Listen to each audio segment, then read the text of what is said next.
Oh boy. CNN just laid out absolutely the worst news possible for the Democrat Party. In the midst of all of the negative coverage, oh my goodness, Trump's tariffs are going to destroy everything. Trump is going to take us into World War III. Alligator Alcatraz, oh my goodness, he's rounding up and disappearing illegals. You know, the whole nine, the fear mongering, everything. Even the Epstein files, which we'll get into those very shortly. Even CNN can't cook the numbers enough to make them positive for Democrats. With that being said, let's jump into the Epstein files first. Because of course they tried to split the Republican Party over these Epstein files, but take a look at even CNN's numbers. I mean, look, I think this one surprised me a bit because of all these complaints online going after Trump and the Epstein files. You might think his approval ratings were going down with Republicans.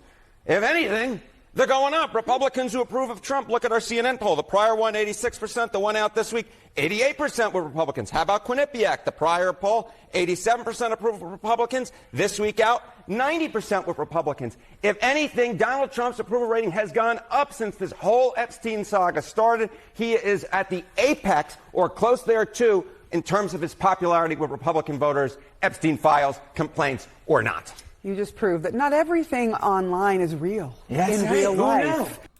No, everything that the media pushes isn't real life, especially if the Democrat Party is trying to push the same thing with them. It's a lie. And even CNN couldn't cook the numbers enough. Yes, we as a party, we don't always agree, but we do understand agendas. We do understand that there's a lot more to it than just what is presented to us oftentimes. We do understand that, yeah, while we do want the Epstein files, we got a laundry list of other things that we want to get to first, right? We have families to take care of. I think when I say this, we can all agree on this. I care more about my family than I do getting this Epstein file list, right? I care more about making sure my family is good than I care about, do I want the Epstein files? Absolutely, I do. But make sure we take care of this first over here. Let's get this handled, and then we'll revisit that, okay? I think we can all agree on that. You can let me know in the comments, right? And the poll numbers show it. That's from CNN, mind you. So I guarantee you those numbers are higher than that, right? Now, let's get into the midterm numbers, because those are doomsday. The bottom line is this.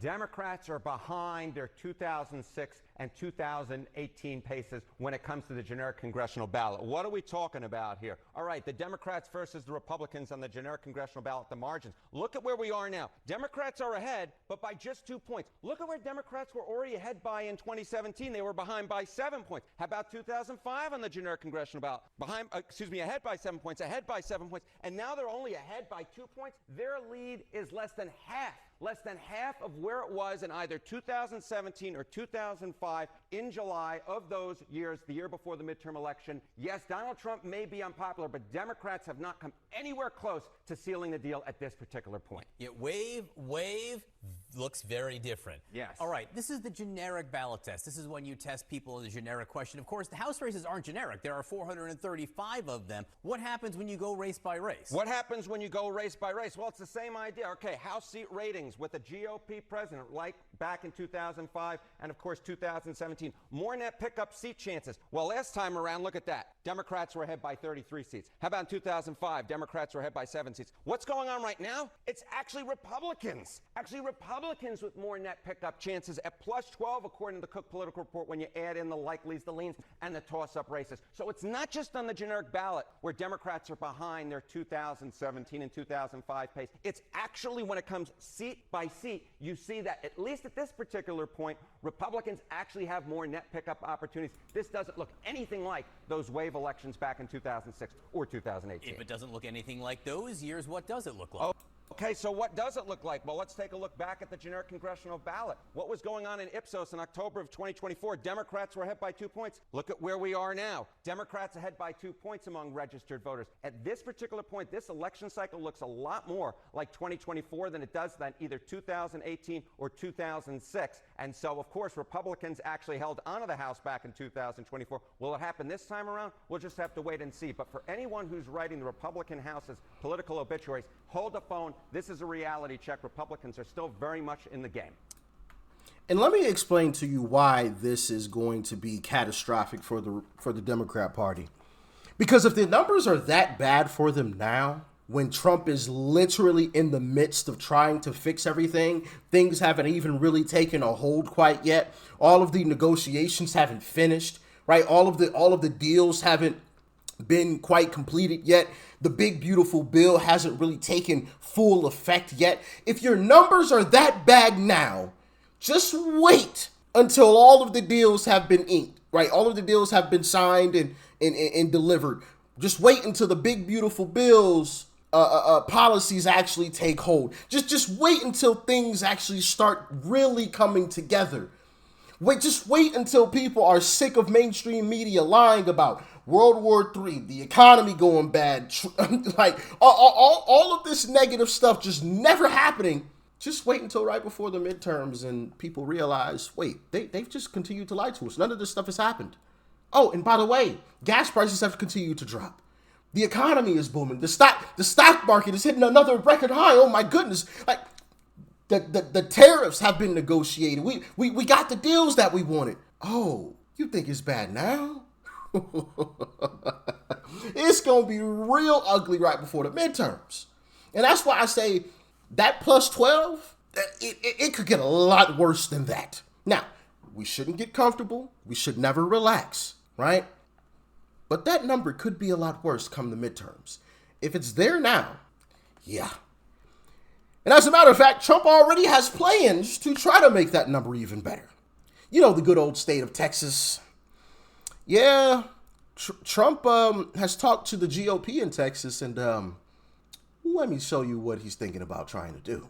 On Texas, how many more seats do you want the Republicans to draw? 5. And then what if California, New York, Illinois, and other blue states? Yeah, well, that's okay too, but 5. I think we get 5. And there could be some other states. We're going to get another 3 or 4 or 5 in addition. Texas would be the biggest one, and so that'll be 5. Are you calling then for a complete redrawing of the congressional map ahead of next year? Just a very simple redrawing. We pick up 5 seats. And but we have a couple of other states where we'll pick up seats also. So not only are we plus 12, according to CNN, which if we're plus 12 with CNN, we're really probably plus 15, 16 are the real numbers. And that's currently. Next year, that number could balloon to plus 25, some crazy, ridiculous number, plus 33, plus 30. Matter of fact, I think Harry Enton said the Democrats were plus 33 at one point in time. Yeah, plus 33. We could be plus 33, plus 35, plus almost 40. You know, we can get pretty ridiculous with that number there. So if we're already there, and we're talking about redistricting to add possibly 5 more seats.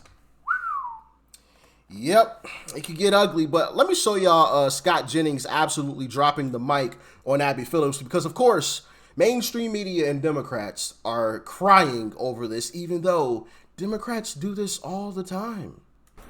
So what does it signify that Republicans ahead of the midterms believe that it's going to be so necessary to get an upper hand that they have to actually redraw an entire state's congressional maps in order to get 5 whole seats out of it?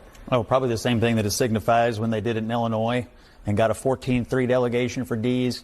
Maryland 7-1, Massachusetts 9-0. We know what happened here in New York, California. Even though they have a commission, we all know what goes on there. In a mid-cycle specifically, are all of those cases in mid-cycles? All of these cases are where Democrats use the power they have to give them an advantage. But just to be clear, because I didn't do the research that you did in the break here, is it that they're changing it after the actual census process where you're supposed to create you're supposed to go through the congressional redistricting process? Does it matter? It Yes, kind of does. very because much.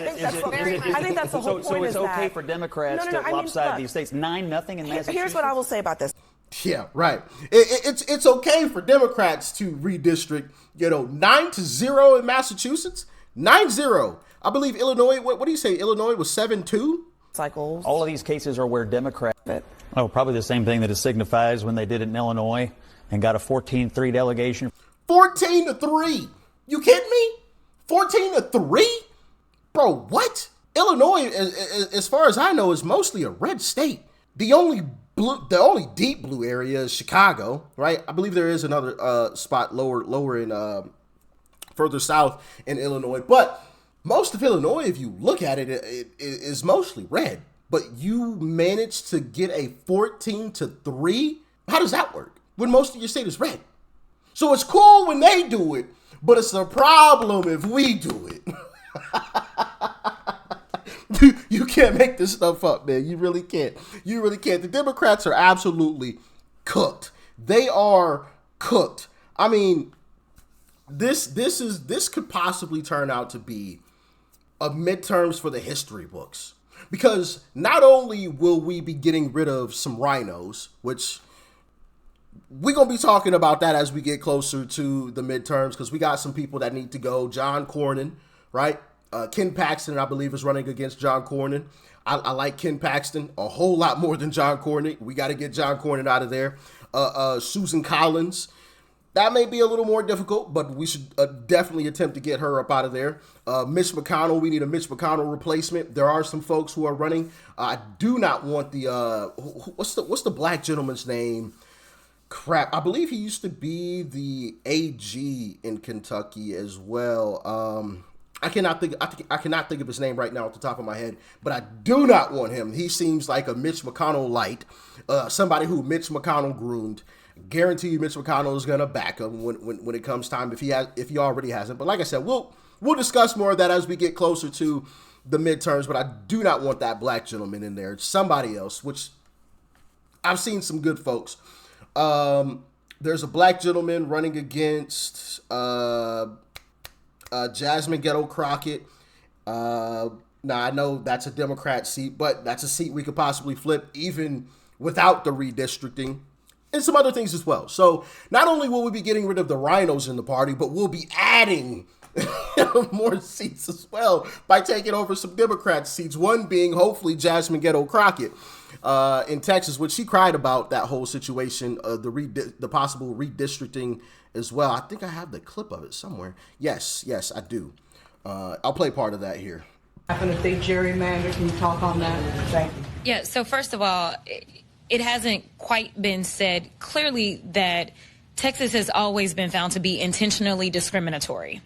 And so I want y'all to understand the makeup of my state. The state is a majority minority state.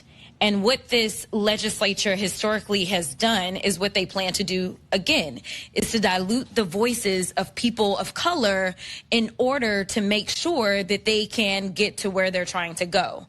We saw this Department of Justice decided to put out a letter, and what did they do? We only have 4 seats that are represented by black folk, where the vast majority of the people that get to decide who they have represent them are black. They decided to attack 3 of the 4 seats that we have in the state. They decided to go after a Latina. They are specifically deciding to splinter the communities of common interest, as well as just blatantly say we are going to dilute minority voices. So we know that the courts, ever since we've had a Voting Rights Act, have always found this state to be intentionally discriminatory. That is what they are going to do. So I need people of color to understand that the scheme of the Republicans has consistently been to make sure that they mute our voices so that they can go ahead and have an oversized say in this. So I fully anticipate that's exactly where they're going with this map. It's the only way to do it. We didn't understand how we got to the map that they gave us last time, because that state was grown by 95% people of color. They went out of their way to make sure that we got 0 new seats for people of color. So that's exactly what they're going to do this time. I wish I could mute your voice. Goodness gracious. You know, when she was talking about, well, they just want to mute black people. I was just thinking, man, I wish I could just mute your black ass. You know what I'm saying? Like, goodness gracious. Making everything about race. But it's fine when they do it. You know, redistrict an entire state to the tune of 14-3, a state that's mostly red, but somehow you get a 14-3 split. But it's a problem when Republicans turn around and do the exact same thing. Oh, okay, right. They're cooked, and she knows it, and her seat is probably lost, gone. And I cannot wait, baby. I cannot wait. So y'all get in the comments. Let me know your thoughts and your opinions. If you guys, I'm sure there's probably somebody I missed in terms of the rhinos that are up for re-election coming up in the midterms. You can comment them below. But like I said, we'll get more in depth into all of that as we get closer to the election. Maybe we'll go state by state, right? Depending on how many folks are up for re-election. So, yeah. Y'all let me know your thoughts and your opinions on all of this. Do you think it's going to be a red wave, or do you think it's just going to turn into a mist like we had previously? Let me know. I'm leaning towards a red wave, and that's not me just, saying that, right? Just for likes and clicks. I truly believe that, and I just explained it all right here in this video. So you let me know. Do you still agree or not? Y'all stay safe out there. Peace and love. I'm out.